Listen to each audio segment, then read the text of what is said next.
What is life-limiting atherosclerotic plaque? What can we do to eliminate the cause and increase a long and healthy life? What causes atherosclerotic plaque? After viewing this video, you will want to know how plaque is formed and how to get rid of it, if you already have it clogging up your brain and arteries. This material over a lifetime will decrease your lifespan and make existence miserable for you during the ending few years. This video will not tell you what it is, because it is meant to motivate you to find out. Once you know, you can immediately practice the principles that eliminate chronic disease and allow health for a lifetime. The two most recent sources where the information is revealed are the Sphinx virus video and the book Killer Viruses, Rising from the Flames of COVID-19, Lyme disease, and Modern Chronic Diseases. The links to them are in the description below. In the late 1980s, Steve Nissen began working on a bold new idea.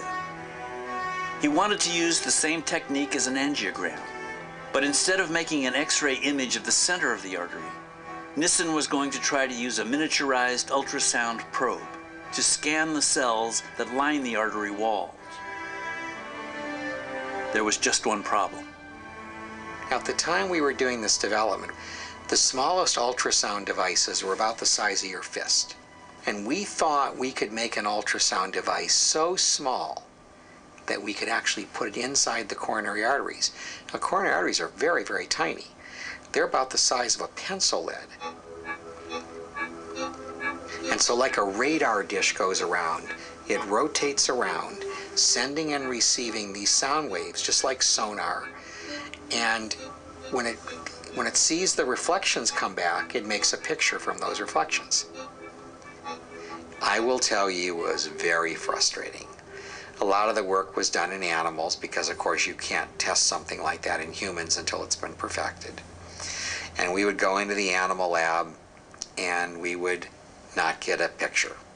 And we would say, well, all right, let's go back to the drawing board. But by about 1989 or 1990, we were making pictures. I'm going to go ahead and put this catheter inside the artery, and then I will be able to move back and forth to look at every micrometer of the coronary artery wall. We put one of these catheters in the coronary artery, and there it was, all that plaque that we couldn't see any other way.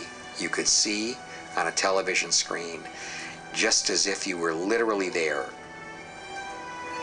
And it really was like a fantastic voyage. It was a trip inside the arteries. The new technology called intravascular ultrasound, or IVUS, was working, and the Cleveland team was shocked by what it revealed. So here's an example of how much you miss if you just look at the old-fashioned way at the angiogram. And this is an angiogram. You don't have to be a cardiologist to understand it. So you see, this is the dye in the coronary, and you see everything's nice and smooth. Nothing is actually narrowed. So now we're going to take you inside that artery, and we're going to show you what the ultrasound looks like. Now remember that the ultrasound is going to look at the artery in cross-section, like you took a sausage and sliced it up. And there's a gigantic plaque, which I've colored in gold for you. And then this is another huge plaque on this side of the artery right there. So those angiograms we'd relied on since 1957. What we realized in the 1990s is that they were showing us 1% of the real disease burden.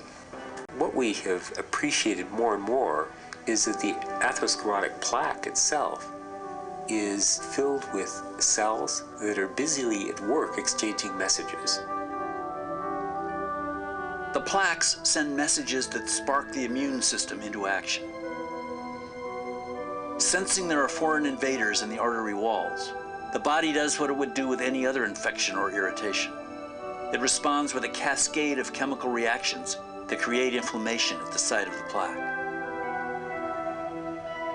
White blood cells come to try to help heal the inflamed site. Anywhere else in the body, this would be a normal, healthy reaction. But in the heart, once the white blood cells arrive, they're trapped in the plaque and can't do their job.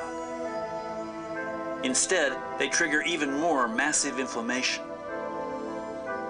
The same warriors that we use to fight off invaders are turned against us and become, indeed, the disease itself.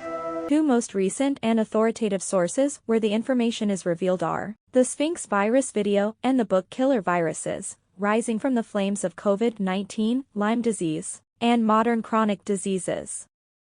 The links to them are in the description below.